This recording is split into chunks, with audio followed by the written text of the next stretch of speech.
faces on that defensive line a couple weeks into fall camp. What are your overall thoughts? Man, you see ability, you see potential. The guys are really working at it.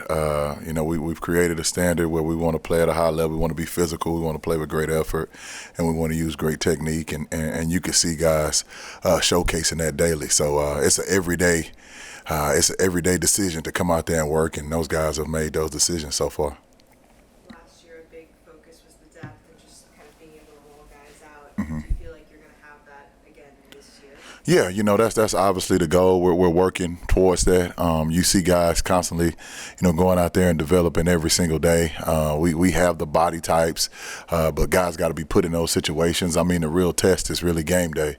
So, until we do it on game day, you can see it 1,000 times at practice, but until the lights on, it's something about having the lights on where guys, either lose their mind or they do exactly what you ask them to do. So until we have those tests, it's one of those deals where you think but until game day comes, that's when you really know. When you have so many new guys in your position group, what kind of challenges does that bring to you for getting them ready for the season? Just, hey, camaraderie, just making sure that you're, crystal clear on what the standard is and, what you're willing to accept as a coach, what they're willing to accept as a group, and just making sure that they understand that the most important message they hear is inside these walls, not their phones, not the internet, and that's hard in this day and age, but for them to really, trust what they're hearing from us, have belief in what we're doing, and then to be accountable outside of this building. So, if you can get those three things done, then you really have a chance. Jeffrey and Terry were two guys that were here in the spring. How have you seen them develop on and off the field? Man, I tell you what, Jeffrey has really took some big strides, man. You could tell that it's really important to him. Man, he's worked his butt off, and I think he's taken the biggest jump. After spring, I would have said that Terry was probably, doing probably ahead of Emba, but, you could just see Emba just has taken big strides and really, looking forward to see what he do this season.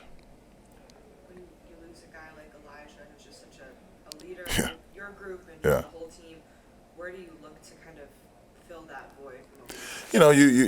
Maybe it's not one particular person. Maybe it's by committee. And, Elijah, man, he was a coach's dream. Elijah Roberts came in here and he was the best player, but he also worked that way. He never wanted to break. He set the standard and he made everybody go. So, you definitely would love for that guy to walk through the door again. But there's guys that bring different traits. Emba is big-hearted guy, and he cares a ton. And some guys just lead by what they do rather than what they say. So it's by committee more so this year. You got Cam Roberson coming back, and you got Isaiah Smith, and you just hope with those experiences of the past. A guy like Uno, that with the past experiences and with the playing time they've had and understanding what the standard is, that they could emphasize that in that locker room. Shaq and Wu are two guys got to see over the summer. Now you're seeing them in pads for the first time. What's standing out? Yeah, Shaq is really, man, he's a big human being. He's strong. He's powerful at the point of attack. So we definitely feel like he's a guy that's going to help our run defense, and we're excited to have him. And he's just a great young man, big smile, good energy, and loves to compete.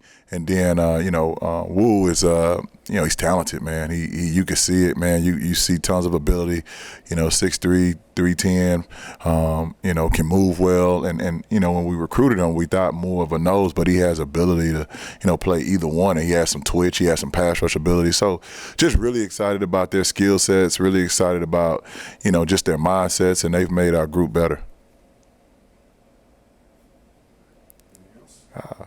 I took it easy on me. Thank you. All right, thank you. So easy on you. Okay. Appreciate you. How's the start, or I guess first half of camp been for you so far? I'd say first half of camp been great. Still learning, still developing, and having like a consistency rate that I play in. So I'm just trying to get better each and every day we can come out there. How much more comfortable are you now than you were when you came to SMU in the spring? In the spring, I still have my Texas State habits, so now I'm forming SMU habits and seeing how things done, the winning culture, just developed a right mindset for myself. What's kind of the process for you guys as a group when you have so many new faces, building chemistry, and how important is that to do this time of year? I think family is key for our D-line. You know, we hang out with each other outside of, we go eat, we go have like bowling events, you know, laser tags, fun stuff to do outside of football, get to know their background and stuff like that. Who's the best at laser tag? Probably Shaq. How nice can that be when you're going through these tough days of fall camp to be able to rely on the guys around you and have those good relationships? What I say is great, you know, knowing the person and playing for him, like knowing his background and where he come from and his why. You know, you can play beside him, knowing he got your back and I got his back. What was the main focus for you in the off season, the summer months, trying to improve your game? Just being more lean, strong. You know, when I first got here, I was just filling out, see how the coach was, and then something clicked in my head, so I need to go harder. And then Grizz, the strength staff got me right. You know, I appreciate them boys a lot. Anybody else? All right. Thank you. Appreciate it. So why do they call you Shaq? I started playing basketball back in, I think, middle school, and I had a coach called Coach Watson, and I was so dominant in the paint because I was bigger than everybody. He gave me the name Shaq. I was able to dunk in my seventh grade year, so they called me Shaq. You stopped playing basketball. I stopped playing basketball my 12th grade year, my last year. So after I made the transition to college, so I stopped playing. I gave it up. How do you think that basketball background helps you on football? It helped me move laterally pretty good. Just being able to move, knowing like how to be stable and stuff while moving.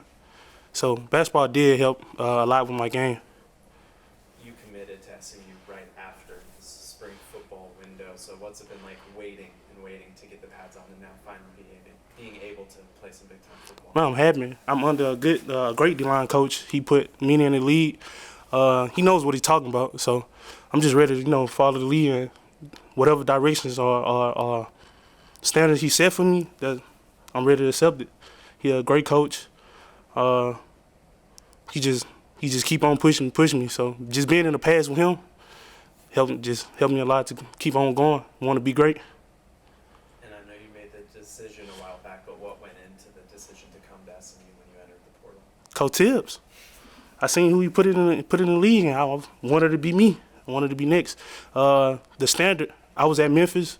Memphis was a winning country. We kept on, setting the standard high, and SMU was on the same thing we was on at Memphis. So it was an easy answer to come here. Over the last couple of years with the move to the ACC, the coaches here have talked a lot about kind of the biggest differences being in the trenches and O-line, D-line, and just kind of how that ramps up. How do you feel like you're preparing for that and making that jump to power conference football? This to me is really no change because same people that play in a smaller conference play in a big conference.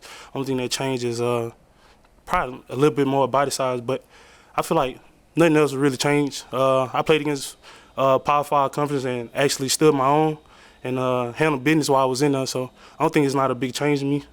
I think I play a big part in the run game because I'm a rock. Well, that's why I hold myself up to be a rock and strong and be the tough guy in the middle of the defense. I play nose, so I have to be the tough one. Anything else? Okay. Thank you. Thank you. Zach, can you still dunk? Yeah, easily.